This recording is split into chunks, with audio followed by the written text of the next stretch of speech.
예, 안녕하세요. 반갑습니다. 황금 세상에 오신 것을 환영합니다. 오늘은 2024년 12월 19일 목요일입니다. 자, 어제 뉴욕장에서 골드 실버 큰 폭으로 하락했습니다. 특히 골드가 상당히 큰 폭으로 하락을 했고 실버는 나름 뭐 상당히 선방했다 이렇게 보여지는데 골드가 거의 2.1% 골드는 2% 이상이 등락하게 된 폭락 폭등으로 보는 거죠. 그럼 그 어제 폭락 수준이었다 이렇게 봐야 될 것 같고 실버는 의외로 뭐 한 3%대의 하락했기 때문에 오히려 실버는 선방했다 이렇게 봐야 됩니다. 골드가 2%면 그 더블 이상 한 4%, 4.5%, 5% 이렇게 하락해야 되는 게 전체적인 골드 실버의 균형적인 하락에 봐보면 그렇게 해야 되는데 어제 실버는 한 3% 정도 하락하고 말았어요. 결과적으로 실버는 선방했다. 골드는 의외로 상당히 크게 충격받았다. 2600불대가 무너졌죠. 거의 한 달 만입니까? 2600불이 무너진 지가 상당히 오랜만에 2600불대가 한번 무너졌다 이렇게 봐야 될 것 같고 지금 이 부분 FMC 영향은 아마 이번 주까지도 계속 지속될 가능성이 많다. 이렇게 보시면 될 것 같습니다. 자, FMC 이 내용이 어땠길래 지금 이랬냐? 이런 상황이 벌어졌나? 기본적으로 0.25% 25bp 금리 인하는 그대로 예상대로 했습니다.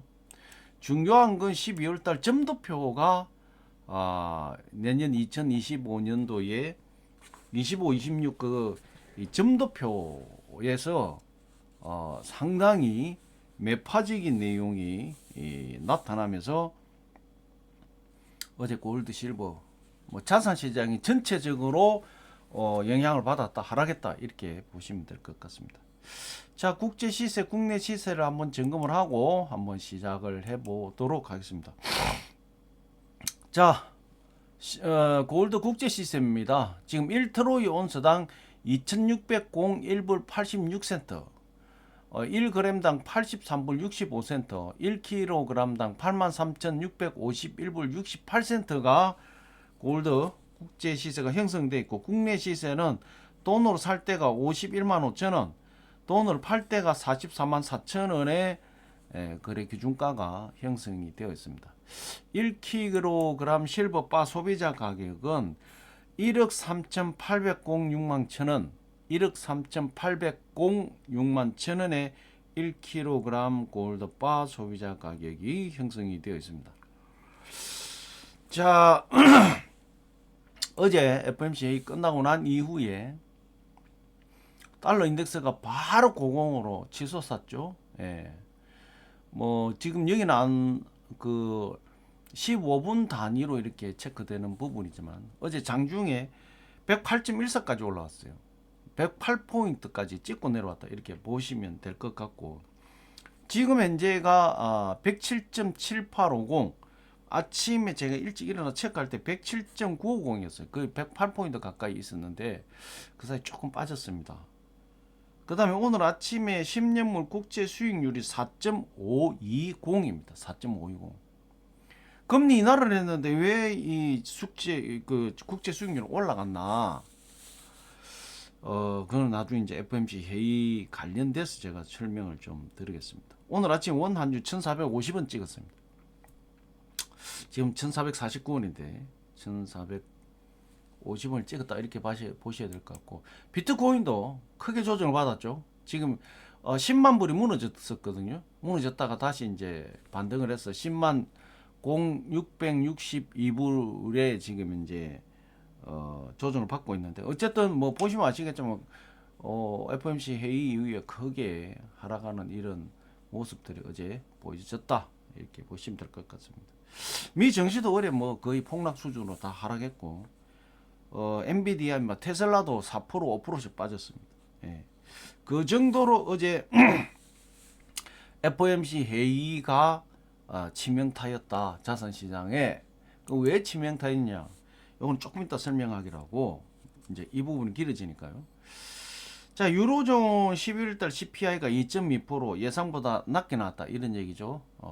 물가 조정이 잘 됐다. 영국도 2.6% 예상대로 나왔다. 전체적으로 뭐 간단하게 이야기하면 인플레이션 관리는 어느 정도 잘 되고 있다. 국제 유가가 지금 현재 뭐 어제도 살짝 빠졌고 뭐 등락은 있었지만 국제 유가가 사실은 예상보다 크게 빠졌기 때문에 가장 큰 뭐 여러 가지 내용이 있는데 중국 지금 제조 공장 중국 산업 이 산업 쪽이 굉장히 아직까지도 그 펴지를 못하고 있죠.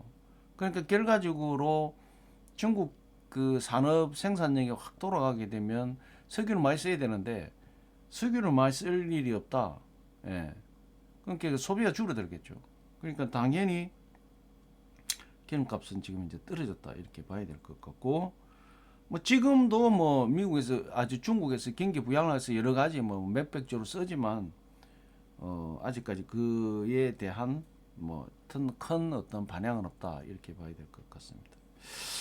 자, 이제 FOMC 회의 관련해서 좀 말씀을 좀 드려보겠습니다. 자, 어제 말씀드린 대로 0.25% 제가 지금 화요일날 말씀드렸죠. 월요일날 제가 시험부에서 0.25%는 그대로 간다. 0.25%는 결과적으로 0.25% 금리 인하를 했습니다. 그런데 금리 인하를 했는데 와 이 자산시장이 쑥대밭이 됐느냐? 결과적으로 12월 달에 2025년도 금융정책, 금리정책에 대한 점도표가 발표가 됐는데 9월달 점도표하고 12월달에 지금 점도표 차이가 너무 크게 났다. 간단하게 얘기하면 금리를 4번 인하를 할 걸 내년에 2번만 하겠다 이런 얘기입니다.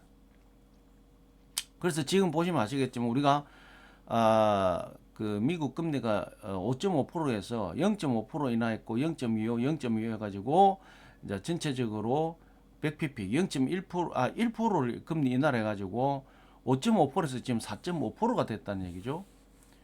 그러면 내년에 원래는 4번을 금리 인하하는 걸로 점도표가 나와 있었습니다. 그런데 4번을 2번으로 줄여버렸으니까 이게 이제 전체 자산시장 쑥대밭이 된 거죠. 9월달 점도표를 봐보면 예상 그 내년 금리 이 기본 금리를 3.0에서 3.75의 6명이 거기에 점도표를 찍었어요. 그 다음에 3.25에서 3.75가 거기에도 6명, 12명이 결과적으로 3.0에서 3.75 사이에 12명이 찍었는데 12월 달은 어떻게 됐느냐? 두 번의 금리 인하를 하는데 3.75에서 4.0에 10명이 찍었습니다. 예. 그러니까 내년 금리는 3.7에서 4.0 사이가 될 것이다. 이렇게 거기에다가 4번 금리 인하가 아니라 2번 한다. 요렇게 결과가 나왔기 때문에 이 점도표 때문에 어제 자산시장, 그러니까 뭐 지금 이 12월 달에 0.25 내리더라도 내년에 4번 내릴 걸 2번 내리고 그 다음에 금리 인하가 그만큼 2번 내리면서 이 중간금리가 상당히 높아져 버렸다 이런 얘기입니다. 그래서 파월 연준 의장이 연설에서도 그런 얘기를 했습니다. 파월 중립금리에 가까워졌기 때문에 추가 금리 조정은 신중해야 된다. 속도 조절하겠다. 이런 내용이거든요. 그래서 이 부분이 발표가 되고 난 이후에 자산시장이 바로 수직 하강했다. 이렇게 봐야 될 것 같고요. 그래서 이제 지금 예상되는 부분이 원래는 장기 중립금리가 2.9%에서 3%였거든요. 근데 이 기준으로 하더라도 지금 현재 중립금리가 상당히 높아져 버렸죠. 거기에다가 내년에 이제 트럼프 대통령이 지금 취임을 하게 되면 관세 가감하게 팍 올리겠다고 말씀을 했죠. 이미 예상되어 있는 정책이니까. 그래 물건값이 좀 뭐 세금이 더 붙으니까 물가 올라가겠죠.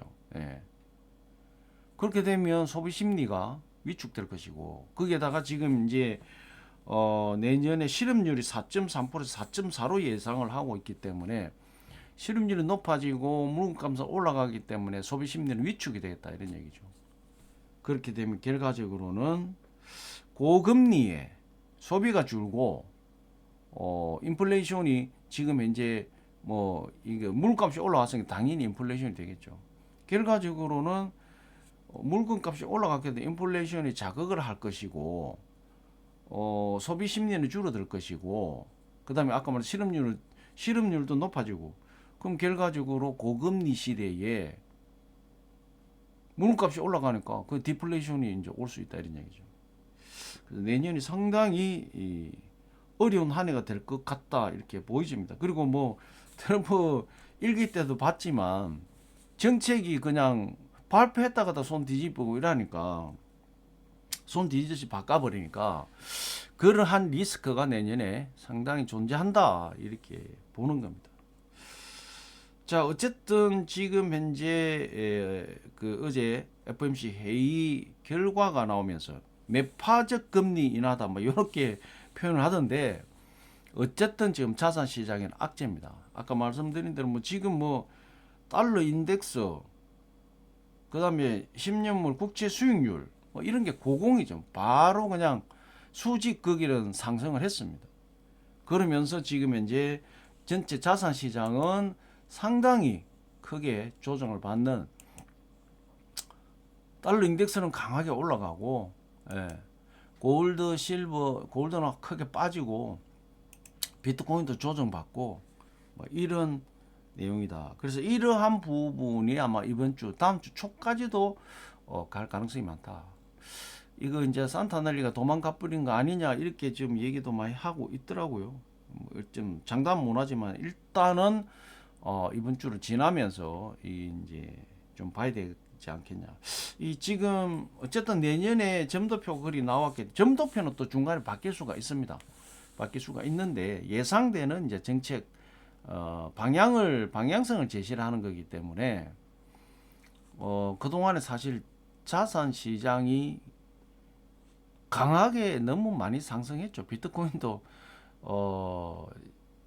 이 11만 가까이를 찍었고 뭐 마찬가지지 않습니까?